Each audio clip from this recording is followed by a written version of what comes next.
Hey, welcome back to Life with Dem. It's Black History Month, and it's only right we talk about Black history, culture, and food all month long. That's right, because African American culture is ancestral. Good job, Mama. It's transcendental, resilient, and revolutionary. In order to understand our culture, you must understand our history. Ooh, that was good. Good job.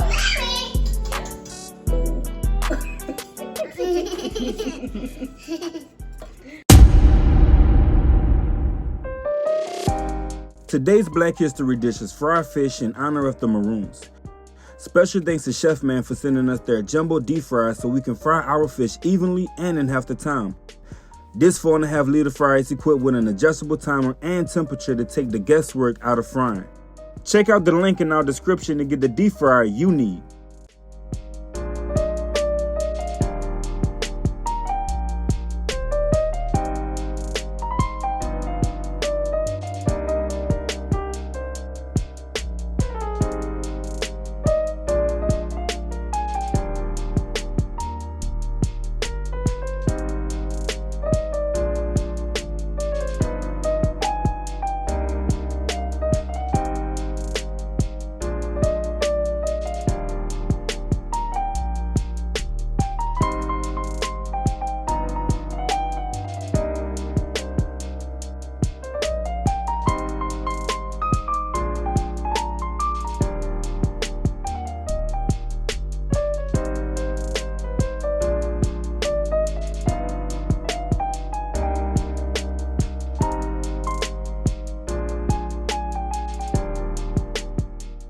Can we agree to quit saying we are not our ancestors?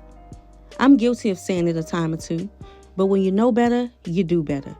Slavery was never a choice, and our ancestors never stopped fighting for their freedom. Truth is, they survived a time many of us wouldn't last a few hours in. I know I wouldn't. Besides, why do we barely focus on the ones who got away? Sure, we know plenty of them made their way out of the country on the Underground Railroad, but many of them also created their own free societies in obscurity. We're not going to call them runaways any longer.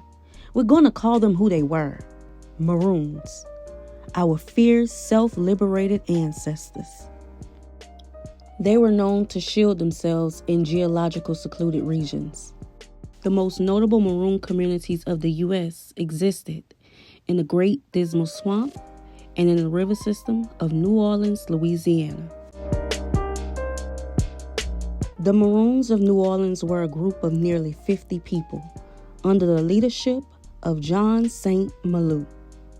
Though their living conditions in the caves and swamps may seem unlivable in our minds today, it was better than being a slave to them.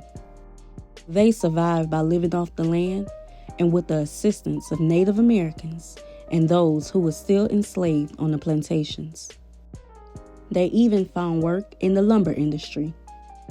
Colonial Louisiana was under a constant fear of an insurrection, and with the Maroons rubbing off on the enslaved, they didn't make it any better.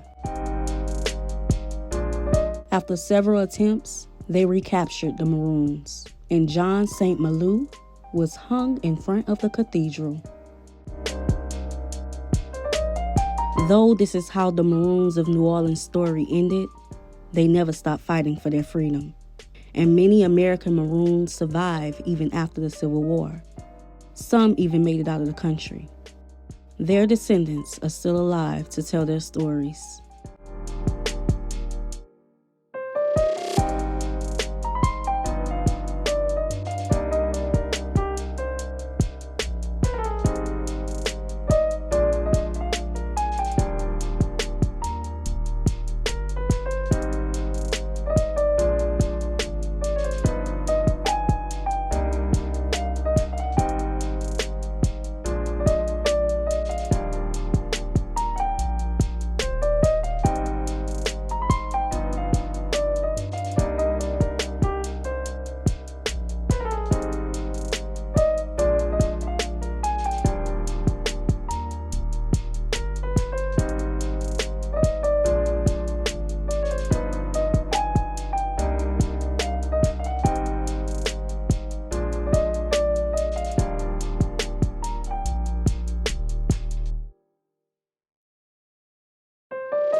hope you guys enjoyed today's Black History, Culture, and Food video.